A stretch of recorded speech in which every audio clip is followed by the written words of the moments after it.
selamat malam.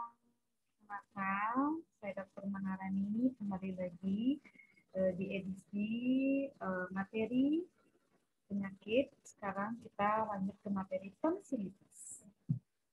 Saya screen dulu ya.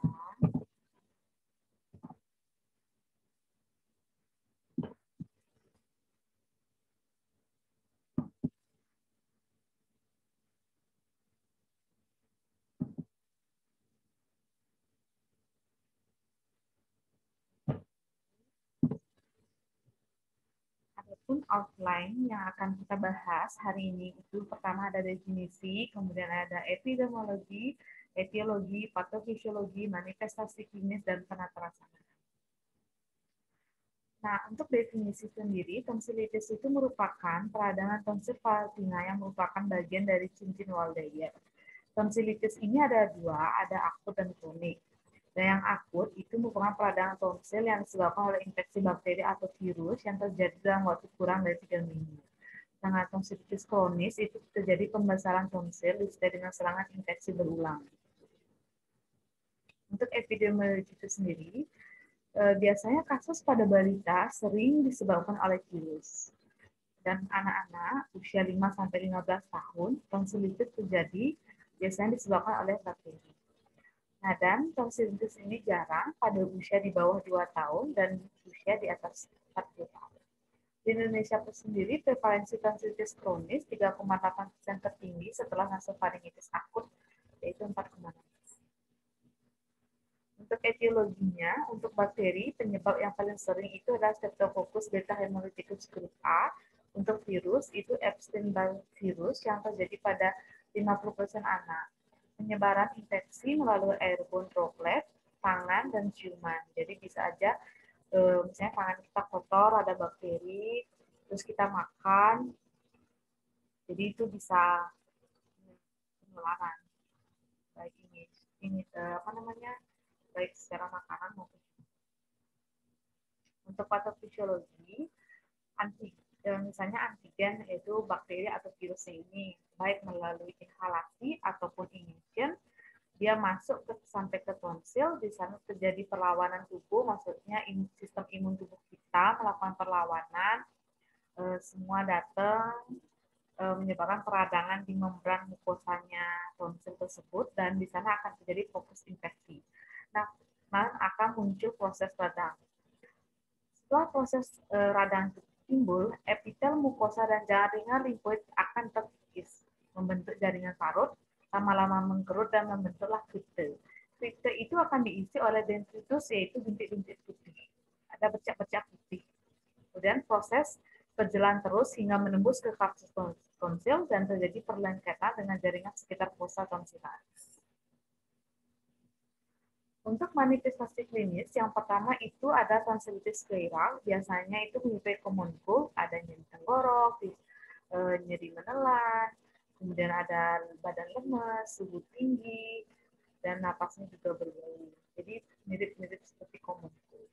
Kalau tonsilitis bakteri itu ada nyeri tenggorok, ada nyeri waktu menelan, demam, malaise, nyeri sendi, tidak nafsu makan, ada rasa nyeri telinga, karena nyeri ali atau recurrent saraf glossopharyngeus nervus 9. Pada pemeriksaan fisiknya, tonsil itu tampak membengkak, beremis, dan terdapat dendritus berbentuk folikel, lakuna, atau tertutup oleh membran semu. Renjang submandibular membengkak dan nyeri tekan. Ini contoh gambar. Ini contoh tonsilitis exacerbasi akut. Ini ada dan ada. Kemudian ada tonsilitis membranosa. Jadi selain ada tonsilitis akut kronis, ada tonsilitis membranosa. Itu pertama ada tonsilitis difteri, di mana untuk gejalanya itu ada kenaikan suhu tubuh, biasanya subfebris, ada nyeri kepala, tidak nafsu makan, badan lemah, nadi lambat, serta nyeri menelan. Pada pemeriksaan fisik tampak tonsilnya membengkak, ditutupi bercak putih kotor yang makin lama makin meluas, bersatu membentuk membran semu, bila diangkat akan mudah berdarah. Dan perkembangan penyakit tinggal limpa ini, perkembangan penyakit dari tonsillitis difteri ini akan menyerang limpa di leher yang akan membengkak mencapai bullneck atau disebut dengan Burgermeister. Jadi ini membran kotornya itu kalau diangkat akan mudah bergerak. Kemudian ada tonsillitis disebabkan oleh Staphylococcus symbioticus pada susu sapi, tapi ini jarang di Indonesia. Kemudian ada angina Flam-Vincent, di mana gejalanya ada demam sampai 39 derajat, ada nyeri kepala, badan lemah, dan kadang gangguan pencernaan, rasa nyeri di mulut, hipersalivasi, gigi dan gusi mudah berdarah, pada pemeriksaan mukosa, mulut dan faring hiperemis, tampak memerah putih keabuan daerah tonsil, uvula, dinding faring, gusi, serta terdapat bau mulut dan kelenjar submandibular yang membesar. Untuk tonsillitis kronis, pada pemeriksaan tonsil membesar dengan permukaan yang tidak rata, kritis melebar tanpa dendritus atau sedikit dendritus, rasa ada yang menggadang di tenggorokan, dirasakan kering di tenggorokan dan napas berbau, serta ngorok saat tidur jika tonsil membesar hingga menutupi jalan napas. Jadi kayak hissing. Tonsil itu bisa nyebut dengan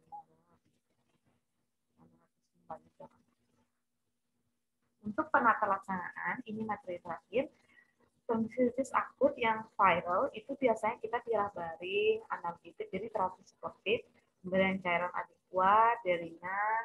Kalau antivirus itu jika gejalanya berat, tapi biasanya sih cukup dengan suportif aja.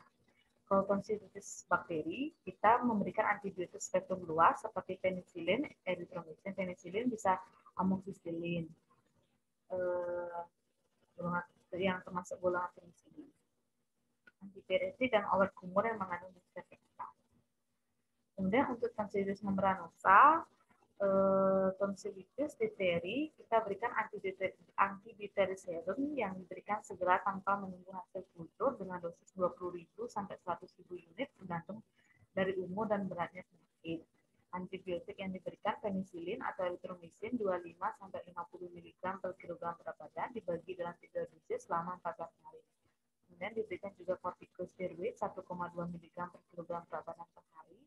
Antipiretik untuk simptomatis, pasien harus diisolasi karena penyakit ini dapat menular. Pasien istirahat di tempat tidur selama 2-3 minggu. Kemudian untuk angina Flam-Vincent, diberikan antibiotik spektrum luas selama 1 minggu, perbaikan kebersihan mulut, konsumsi vitamin C dan vitamin D kompleks. Spektrum luasnya di penicillin ataupun erythromycin. Untuk tonsillitis kronis, pengobatan pasti untuk tonsillitis kronis itu adalah pembedahan atau pengangkatan tonsil. Kemudian tindakan ini dilakukan pada kasus-kasus di mana penata medis atau yang lebih konservatif gagal untuk meringankan gejala-gejala penata medis tersebut. Kemudian penisilin yang lama atau irigasi tenggorokan sehari-hari dan usahakan untuk membersihkan klipse tonsillaris dengan alat irigasi gigi atau oral. Untuk indikasi absolut, indikasi untuk tonsilektomi yang hampir absolut adalah berikut ini. Jadi ini bukan indikasi tonsilektomi. Yang pertama itu timbulnya cor pulmonale karena obstruksi jalan nafas yang kronis, kemudian hipertrofi tonsil atau adenoid dengan sindroma apnea waktu tidur, hipertrofi berlebih yang menyebabkan disfagia dengan penurunan berat badan penyerta, kemudian biopsi eksisi yang dicurigai keganasan limfoma, akses peritonsilar berulang atau akses yang luas pada ruang jaringan sekitarnya. Ini indikasi absolut untuk dilakukan tonsilektomi. Kemudian indikasi relatif, jadi seluruh indikasi lain untuk tonsilektomi dianggap relatif. Yang pertama, terjadi 3 episode atau lebih infeksi tonsil dalam 1 tahun dengan terapi antibiotik adekuat, halitosis akibat tonsillitis kronis yang tidak membaik dengan terapi antibiotik adekuat, tonsillitis kronis berulang pada kader Streptococcus beta hemolyticus yang tidak membaik dengan antibiotik. Kemudian ada kontraindikasi dari tonsilektomi, ada sebagai berikut, ada infeksi pernapasan bagian atas yang berulang, infeksi sistemik atau kronis, demam yang tidak diketahui penyebabnya, pembesaran tonsil tanpa gejala-gejala obstruktif, rinitis alergika, asma, displasia darah, ketidakmampuan